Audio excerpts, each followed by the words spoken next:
now the third great meal we've had. I want to thank the staff here at the Sheraton National. It's just been great meals we've been having here with them.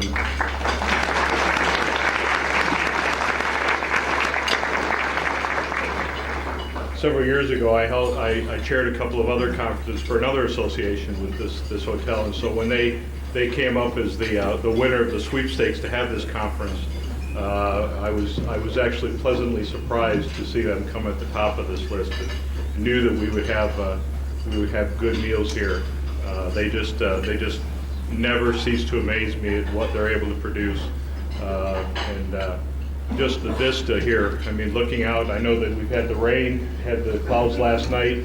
Hopefully these clouds will go away so that when we come back for dinner tonight or for lunch on Saturday and Sunday, you'll be able to see the Washington view that you just will not get any other location in the Washington area. It's just amazing the view that you get from this room here.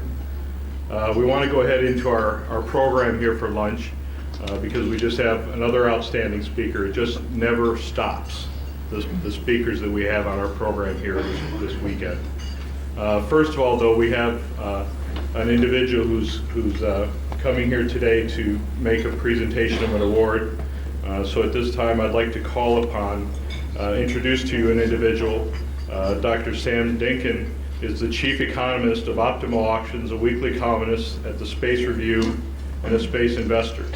He was there at the start of the B2B internet explosion at GE in 1995.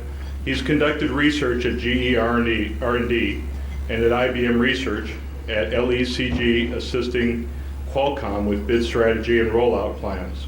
He had 100 patents approved for in 1 year at IBM Research, including a patent for all externally adjustable implants. He gained his Spectrum auction clients $200 million.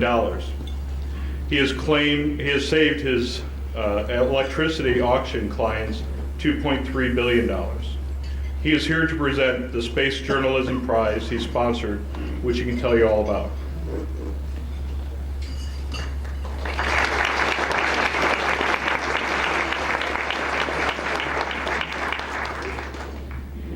The Space Journalism Prize is a $1,000 prize to the author with the best article promoting human spacefaring that appeared in print or on the web during 2004. And I'll do another one next year and on after that. The criteria for the prize were impact, originality, quality of writing, and research. The entries were difficult for us to judge because they all had excellent quality of writing. Where all the entries could use a little work is impact. In order to become a spacefaring race, people need to be taught what to hope for. The Space Journalism Prize and the Space Journalism Association are about focusing on that duty to the race. With that duty comes tremendous power. The space journalists are the main influencers on public opinion about space. The people are the bosses of Congress and the president.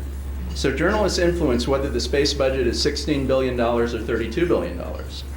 Space journalists influence whether companies succeed in their fundraising. Space journalists will help determine how the public perceives the first fatal crash of a private space vehicle.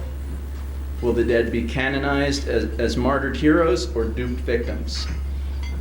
Space journalists have the power to set the human species on the road to becoming eternal.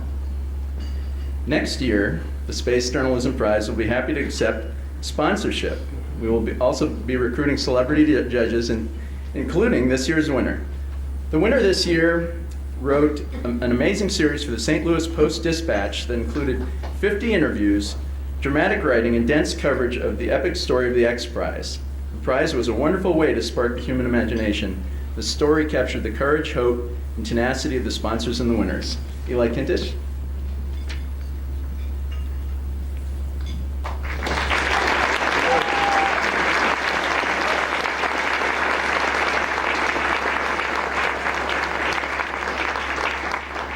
Well, I would just like to say that when I discussed this story with my editors in St. Louis, they said, "Oh no, not the X Prize, not again."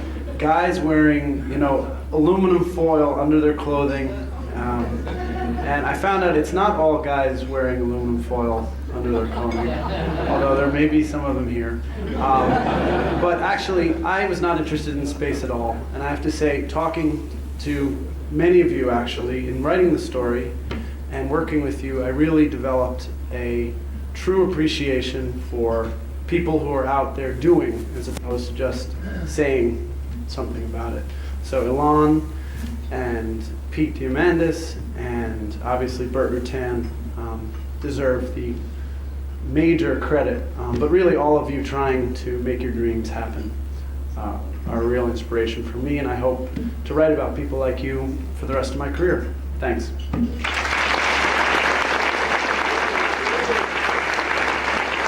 So I just wanted to say thank you to Clark Lindsay and Jeff Baus for being the two judges on the prize, in addition to me, and thanks to George Whitesides for letting me present. Thanks. Thank you all.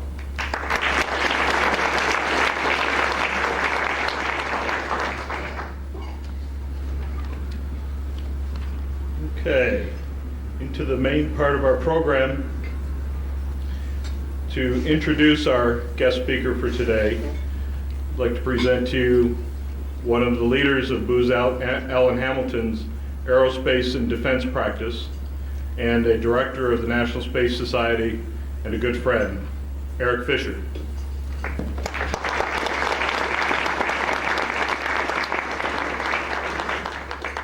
Thanks, Bob. Good afternoon. I'd like to add my personal welcome to everybody here in this room and not in this room who's attending the ISDC this year.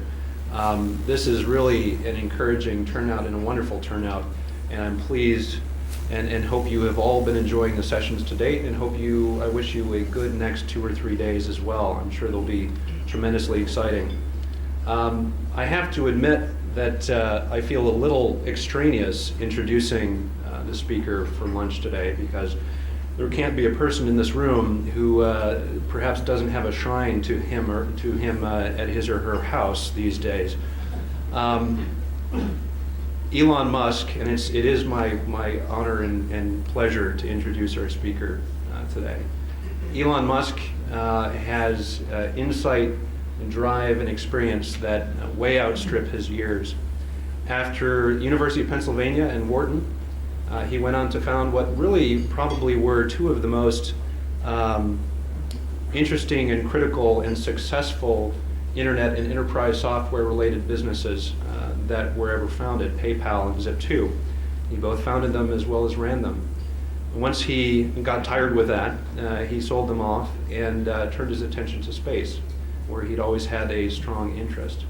And certainly in the last short few years, Elon has become, if not the main symbol, then one of the main symbols, but in my mind, probably the main symbol, galvanizing and driving force for the entrepreneurial space industry.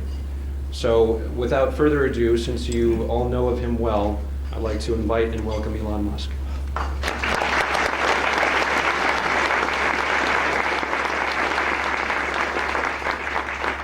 Wow, that was really kind. All right, so what I thought I'd do is kind of whip through a presentation on SpaceX. Some of you are probably aware of the details of what we're doing, and some are probably less familiar.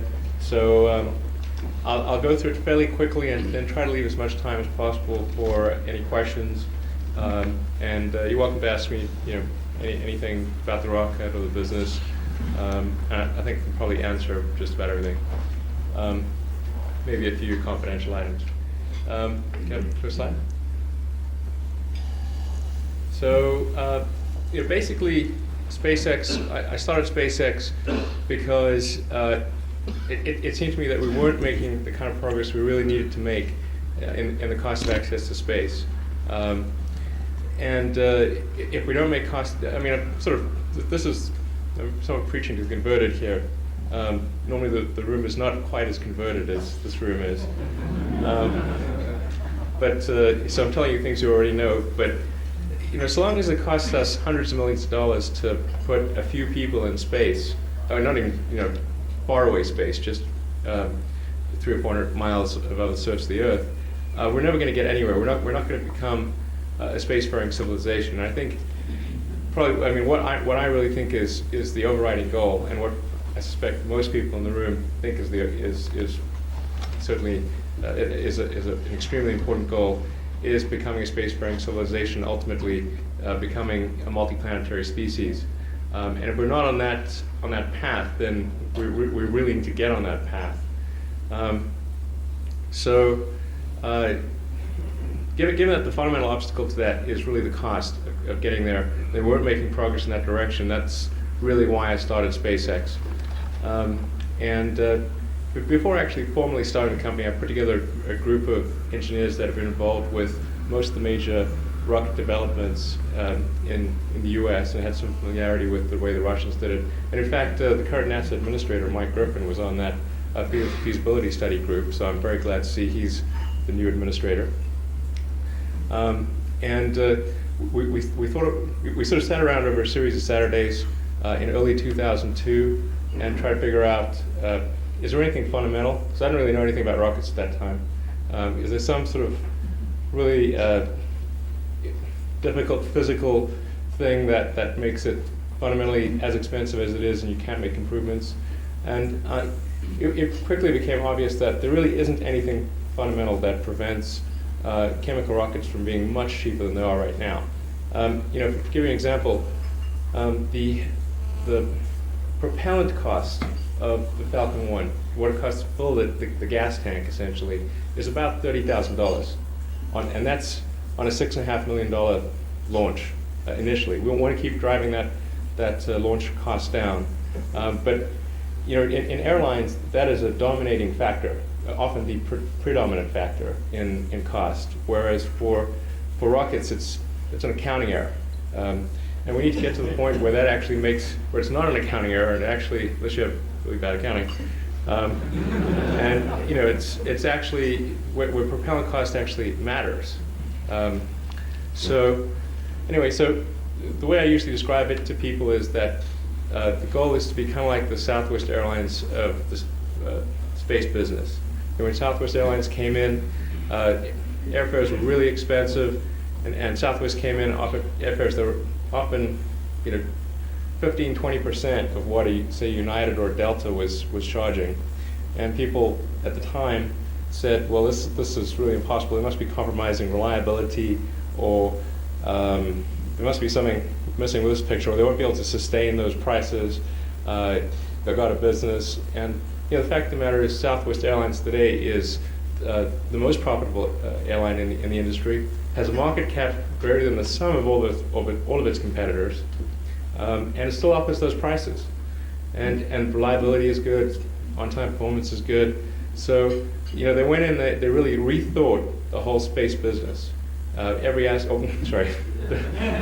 whole airline business, and so that's sort of a good kind of model to think of what we're trying to do, is rethink the business of space transportation. Now I think we've got actually a greater ability to improve in our case, because we're actually driving the fundamentals of the technology, whereas Southwest Airlines could only improve on the service and had to work with an existing technology base of this, the 737.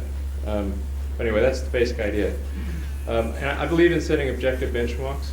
So, because if you can't measure it, it's very difficult to figure out if you're improving. And so the benchmark objective is a factor of 10, and to put an actual number on that, it's less than $500 a pound to orbit is the goal. I think we can actually get there before the end of this decade. It's structured like a Silicon Valley technology company, because that's how I know how to structure companies. Work well the first 2 times, so hopefully third time as well. A few common things. There's a very flat hierarchy. It's we're just all in fairly densely packed cubes. We have a fairly small engineering team, but they're really the top engineers in their field. And we have what I call a high signal to noise ratio, where signal is engineering and management is noise. And I think there's a lot of the big aerospace companies have a very bad signal to noise ratio. So, and then the big driver in terms of both reliability and cost improvements is simplicity. So that's really our mantra at SpaceX. If we can figure out a simpler, easier way to do something, we'll do it. We don't care about whether it's new technology, old technology, doesn't matter. We just want to get the job done.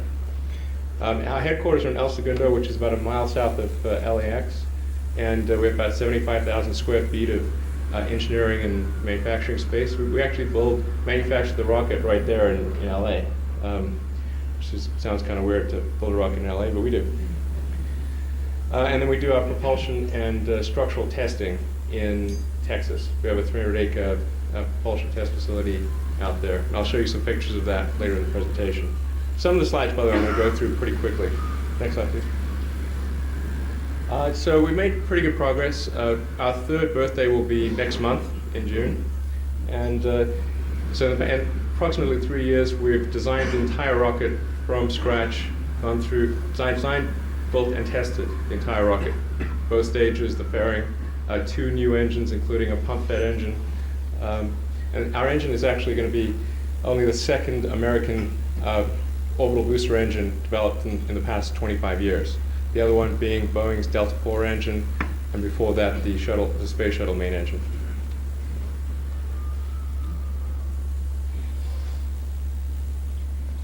Okay.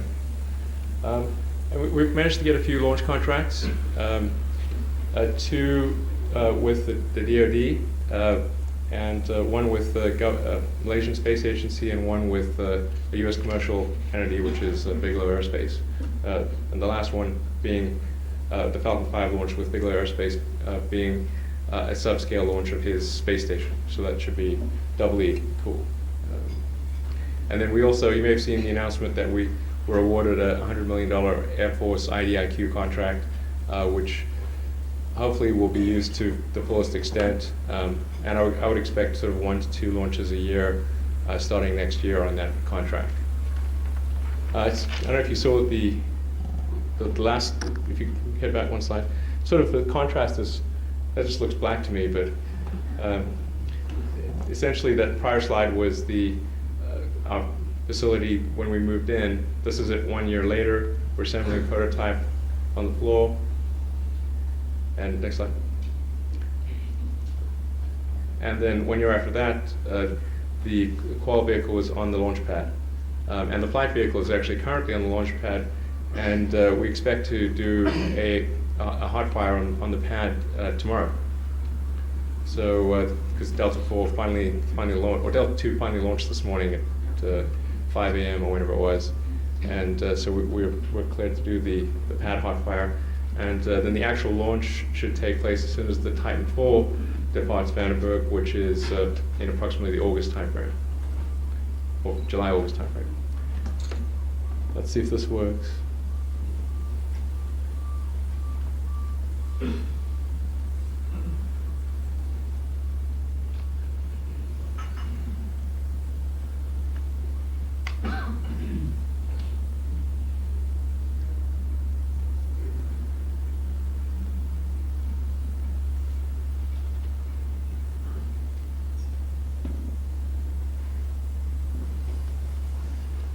If it's not showing up, then the video is not going to play. Anyway, it's just a launch simulation video. If you want to see that video, you can actually just go to our website, spacex.com, and that video, along with a number of other video segments, is available. And we post things regularly there. I'll skip over the sort of reliability stuff. We think it's very important, but it's very important, but not really trying to sell anyone here a launch, I think. But basically, yeah, simplicity is the key to both. There's, on the cost side, there are several key technical innovations in propulsion system structures, avionics, guidance control, launch processes, and we're a fairly vertically integrated business. We actually literally machine the metal, bend the metal, weld, all that sort of stuff in-house, because what I've discovered is that the aerospace supply chain is so bad that as soon as you subcontract any significant portion of that work to somebody, it becomes very expensive. So we've generally found it's more efficient to be vertically integrated than outsourced.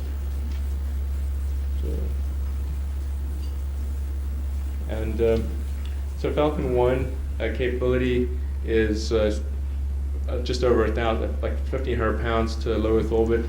The Falcon 5 capability is about 6 tons. Actually, we'll get to that later. The optimization in the case of Falcon 1 was really in terms of a cost per flight to orbit. So it wasn't a cost per unit mass optimization. It was what is the smallest useful vehicle that we can build and deliver satellites on, and we concluded that was yet to be at least sort of 1,000 pounds to LEO, and we ended up exceeding that, going to about 1,500 pounds. Total cost per launch is about $6.5 million all in. Both stages LOX kerosene. One noteworthy element, actually next slide, is that the first stage is intended to be reusable. It comes back via parachute to a water landing. The pricing does not include any assumptions for reusability.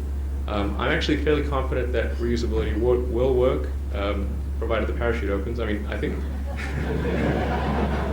if the parachute opens, and I don't think the seawater is going to hurt the rocket. If you see what it goes through on the test stand and on the launch pad, where it gets deluged with water, high pressure water, and in our test stand in Texas, I mean, we've had sleet, snow, rain that's hitting you sideways at 35 miles an hour, extremely high winds. So I think if it, provided we get it back, I think it'll actually be require very little refurbishment in order to launch again. The first stage engine, which we call Merlin, is those are the approximate specifications of it. A lot of this is on the website, but basically it's a roughly 75,000 pound thrust sea level engine, and of modest performance. I mean, one of the things that we haven't tried to do is try to achieve the highest possible performance. Our goal has been to create something which is a reliable truck, essentially, rather than a Ferrari.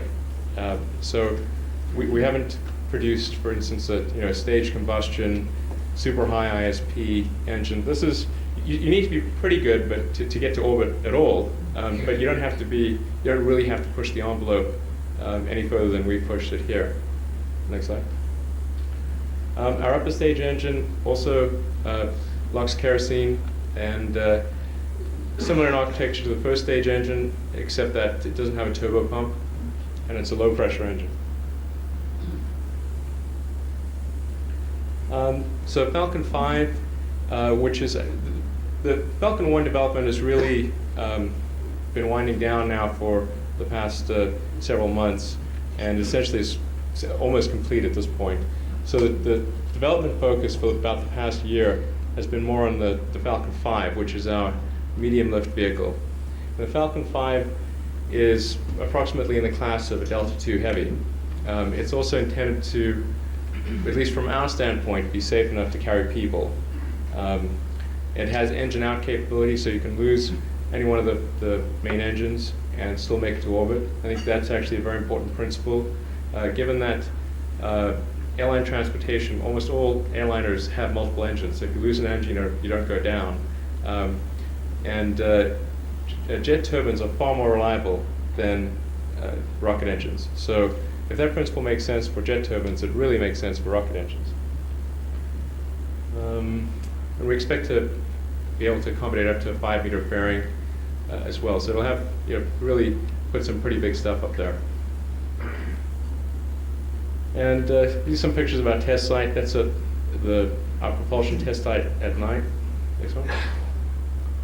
That's our main structural test stand for Falcon 1. So we actually have a large steel brace which surrounds the vehicle, and the vehicle is hydraulically bent and crushed at various points to simulate flight loads. That's our horizontal test stand. That's a picture of the Merlin engine at full thrust. That's our small vertical test stand where we test the upper stage engine. And that black pipe there is a diffuser, which helps simulate vacuum conditions. It's vertical test stand 2, which is another picture of Merlin in the vertical configuration. And that's our really big test stand. And that's capable of testing basically thrust levels up to about 3 million pounds. So that test stand runs about 100 feet into the air, 70 feet underground. And we hope to use that to its fullest capacity and maybe beyond. So that'll be exciting. And the R in that stands for rocket.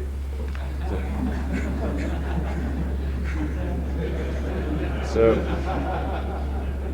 is there, so any questions I can answer? What's the planned throw weight for Falcon 5 tomorrow? Oh, that's a good question. I think what is the throw weight of Falcon 5 to Mars? Well, it depends on which trajectory. I mean, the 0C3 number, as I recall, is about 1,200 kilograms, something like that. Yeah, it's like about a ton, a little over a ton. I mean, basically, it's about as capable as the Delta II Heavy is that sent the Mars exploration rovers there. So anything that Delta II could throw to Mars, Falcon 5 could throw to Mars. Couldn't really send people if they were alive. Need something much bigger than that. But you could certainly do robotic missions.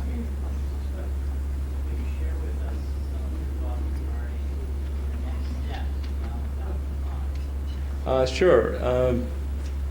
We don't like to disclose too much ahead of time because, well, frankly, we'd like to. It's more a question of sounding credible than anything else because we'd like to get some things accomplished before we claim we're going to do other things. But the plan is to do a vehicle which is in the class of Delta IV after Falcon 5. And you could apply sort of a common booster core approach to that, and encompass the entire range of the ELV capabilities. So up to about 60,000 pounds to orbit, maybe a little beyond that. I can say that we'll be announcing something fairly significant later this year, as far as much more lift capability than is currently represented. But we'd like to. Ideally, I'd like to have Falcon 1 launch before we make any big announcement in that direction. But you can expect that from a strategy standpoint, we're, call it the 7-11 strategy. We're going small, medium, large, and extra large. Or big gulp, or whatever it is, super big gulp. So Falcon 1's obviously small, Falcon 5's medium, we'll have the large and extra large. Sure, actually, it's back there. How much has the range impacted your cost of development and your future business plan? I think range-related stuff is probably, all regulatory stuff combined, I'd say at most 25% of the cost. It's 20 to 25% of the total cost associated with both development and launch. You said the first stage is reusable. I noticed you though have ablative sort of nozzle, I guess, Yeah. to throw. So what percent of the cost of the engine is how you throw? The ablative portion is actually really cheap. It costs less than one of our main valves on the engine. So I don't want to give away sort of really detailed proprietary numbers, but I can say it's really de minimis. It costs us more to hire the tugboat to go out there than it does to replace the ablative. Can you maybe do a little bit more on what the hot fire would be like in the second we get, and then given the time getting out of there in July and August, do you personally expect to fly soon after that? Yeah. And one little extra thing, maybe just to quadrant how you doing on your other launch. Sure. And by the way, we put out I write a little update every 3 or 4 months. I've been waiting to get the hot fire done before doing the next update. The hot fire that we're planning to do, which hopefully will take place tomorrow, It was originally supposed to take place on May 3rd, and then we had an igniter sensor failure, which we lost that day, and then we have to go behind the Delta II, and so it goes on. Anyway, but it's supposed to happen tomorrow around 1 o'clock Pacific time, and it's going to be a complete launch simulation, including about 5 seconds of flame on the ground. 5 seconds feels like a long time if you're there, by the way. Then, as far as the actual launch date, we think we'll be ready to go as soon as the Titan IV departs, which is currently scheduled to be around mid-July. So, and there's a contingency there both on the Titan IV rocket as well as the payload, which is a classified payload. And so we only have limited visibility into that because they won't give you specifics when there's classified stuff involved. But we expect, assuming that they launch in mid-July, we expect the range would give us a launch, because the range has to assign a launch day to us. We assume the range would assign a launch day that is within 2 or 3 weeks of the Titan IV departure. So therefore, if Titan IV left, I'd say basically August would be a good bet. And then as far as Kwajalein, that's actually going very well. We have our own little island there called Amalek. And it's the concrete is all, I think the last bit of concrete is getting poured next week. So all the concrete for the pads and the propeller storage and the vehicle hangar and all that sort of stuff is almost all done. We expect to have that launch site active and ready to do something with in the late August timeframe. So if Titan IV gets significantly delayed, then we'll go out of Kwajalein.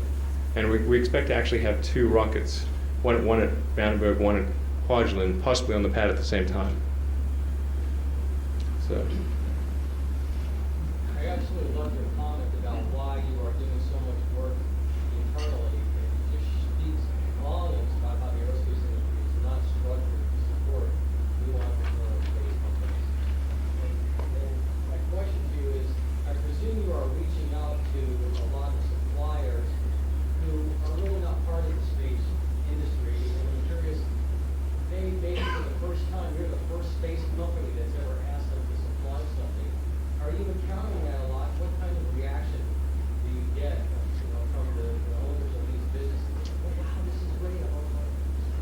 That's a good. Actually, we try not to tell anyone outside the space business that it's for a rocket because they assume rockets are made of magic. So if you tell them it's for a rocket, they go like, well, I don't think I'm quite good enough to do something for a rocket. They're like, no, it'll be fine.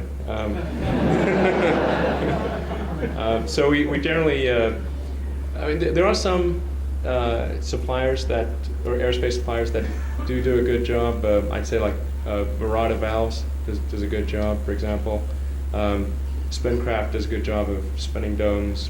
There's a few. So I don't want to sort of paint all aerospace suppliers with the same sort of negative brush. I think there are definitely some good ones out there. But generally, we find as a principle that regular industrial suppliers, if you want something cheap, fast, and it's probably going to work, then you should use a regular commercial supplier.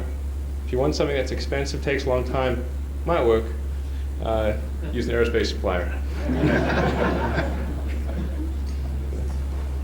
Just to follow on his question, are there any test facilities at NASA, like wind tunnels or rocket test stands, that you anticipate needing for your future work?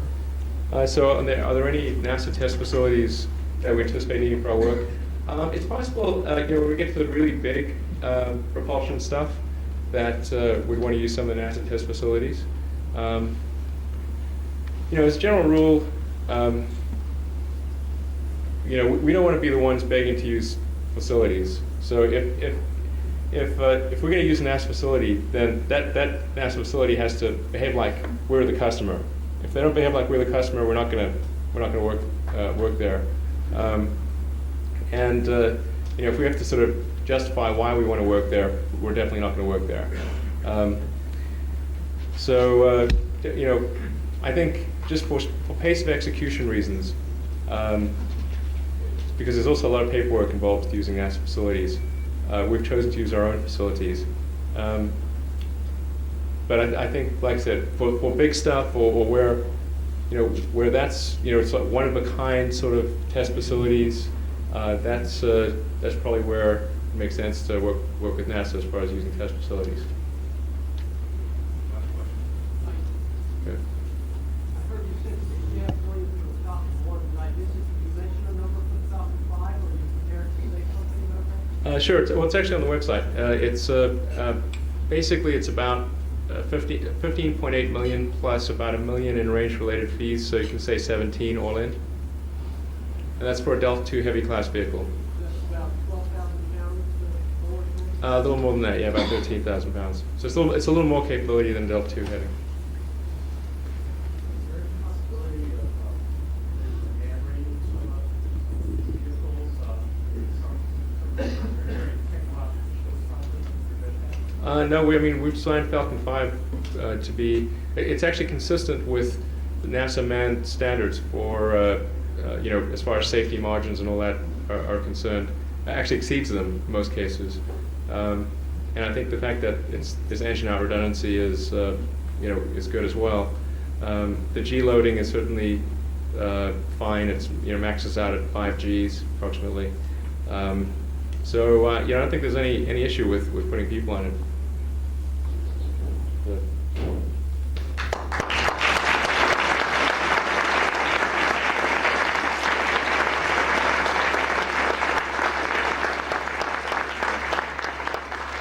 Elon, on behalf of the conference and the National Space Society, we really want to thank you for your talk and being here with us today and accept this memento on our behalf. Thank you very much.